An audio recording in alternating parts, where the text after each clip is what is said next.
What's going on, beautiful people? It is I, your flying locomotive, and faster than a speeding bullet, SuperCliff, coming at you live with a brand new video. And for today's majestic and fantastic video, we are once again beginning a new series with a whole new creative team. For we are starting off hot and sexy with Mackay's take on the Avengers, issue number 1. But before we get things started, if you are new to the channel, then smash that like and subscribe button. That way you guys never miss out on anything that happens on this majestic channel. So what are you waiting for? Let's raise the bar and go full on Super Saiyan. Hit that subscribe button. Thus, without further ado, let's suit up and save the day with Avengers issue number 1. Our story begins like any Avengers comic book should.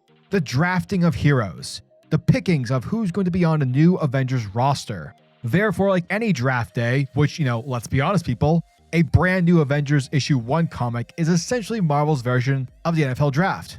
Anyway, we start things off with Carol Danvers, aka Captain Marvel, and while we see her sitting on the moon, gazing into the depths of space, we get ourselves a little inner monologue. The reason why she and the other heroes are Avengers. For Tony, it's because of his guilt due to his past. And when it comes to Thor, it's a way for him to come face to face with his godlike mortality. But for Carol, it's planet Earth. This beautiful place, this gem of infinite worth, it's all worth fighting for. And as Avengers, Earth is home, and it's something that they just can't lose. Thus, it's time for the Avengers to assemble. However, before we get into the action, let's rewind the clocks back a week to where we see Carol hanging out with Tony at Jarvis Lounge. Now remember, folks, the history between both Tony and Carol is not that good, both from the fans' perspective and, of course, those within the Marvel Universe. However, Carol is looking to assemble the Avengers, and she's willing to let bygones be bygones, with admitting that she's made mistakes in the past. She wants a fresh start. Thus, her first draft choice for the new Avengers team is none other than Tony Stark, aka Iron Man. The next day over in Asgard, Carol checks in with Thor, and because Thor's a badass and has a magical hammer and has been an Avenger since the very beginning of time, Carol makes Thor her second pick for the new team. The following night, somewhere in the South Pacific Ocean, we see Carol showing up to confront T'Challa.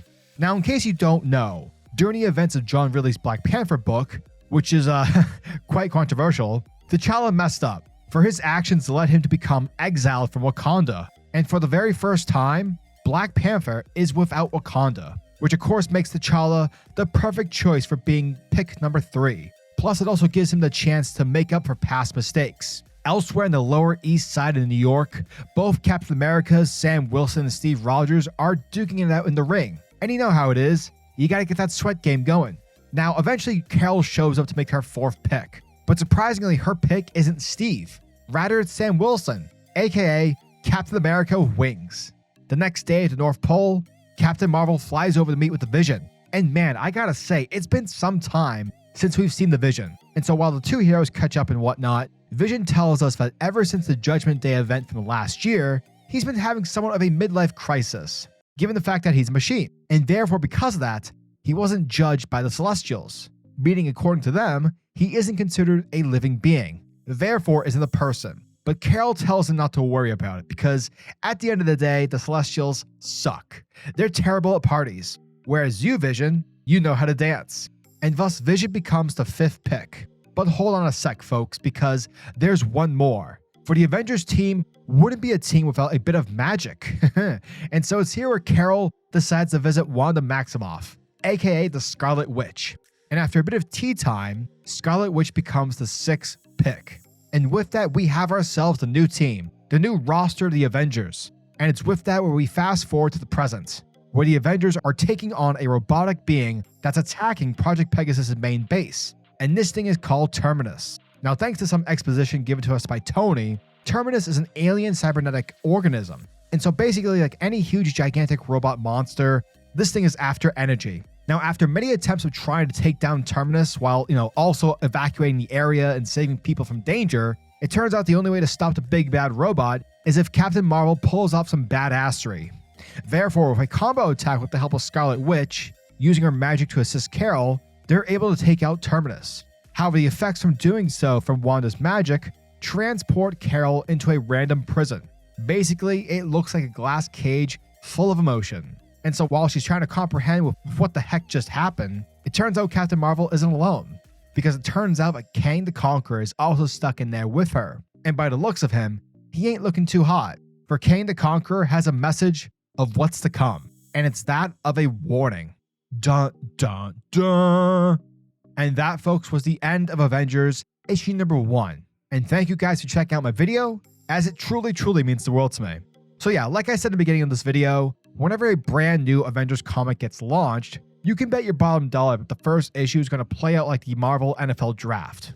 There's just something fun whenever a new Avengers ongoing series begins, and one of those things is the freshness of it. Heroes are switched in and out, forming new rosters, new leadership, while also getting new creative teams in the process. Now, typically when the recruiting happens, the writer will usually utilize clever tactics and, in order to help the reader to be acquainted with who's on the team, and also to help the pacing and all that, fun stuff.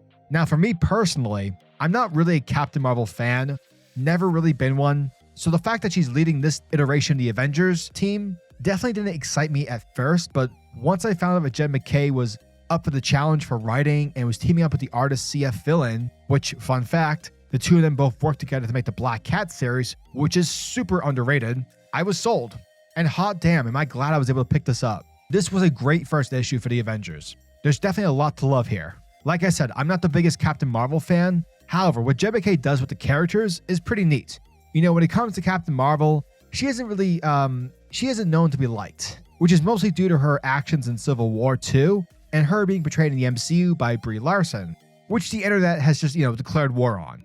However, Mackay, the way he writes Carol, it comes off very self-aware. She's written as someone who doesn't think of herself as being awesome and super badass, because rather Mackay writes her as a person, a character who has flaws and someone who's made mistakes, and is admitting to the terrible choices that she's made in the past. And for that, I loved it. Like, I'm not someone who wants to hate a character just to hate, but I am someone who wants to root for a well-rounded written character. And so the fact that Mackay is going to go for it when it comes to Carol, it's something I definitely respect, and I'm looking forward to see, how that, plays out.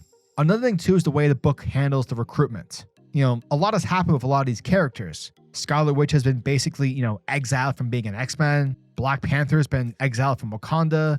Vision is having a midlife crisis. Am I a real person? Am I a real boy? That sort of thing. And Mackay is able to address the current status of these characters through the book's recruitment section and through well-paced dialogue. Basically, if you're a reader who knows nothing of the current status quos of these heroes, the book does a great job of filling you in without feeling overwhelming or bogged down with exposition. Overall, the Avengers issue number 1 does a really good job with the characters, filling the reader in with what's happening with the team's personal lives, while also giving us a cliffhanger with the villain Kang the Conqueror. So yeah, if you haven't already, definitely give this issue a shot. So yeah, as always, I'm your majestic say over at SuperCliff, and if you guys are new to the channel, then do me a solid by smashing that like and subscribe button, and also the notification bell so that you'll never miss out on an upload, and so that you'll always be kept up to date with your favorite top tier comics happening in the comic book world. Now tell me, what are your thoughts and opinions on this issue? Are you guys excited for issue number 2? Let me know down in the comment section below. And until the next video, peace. Giggity goo.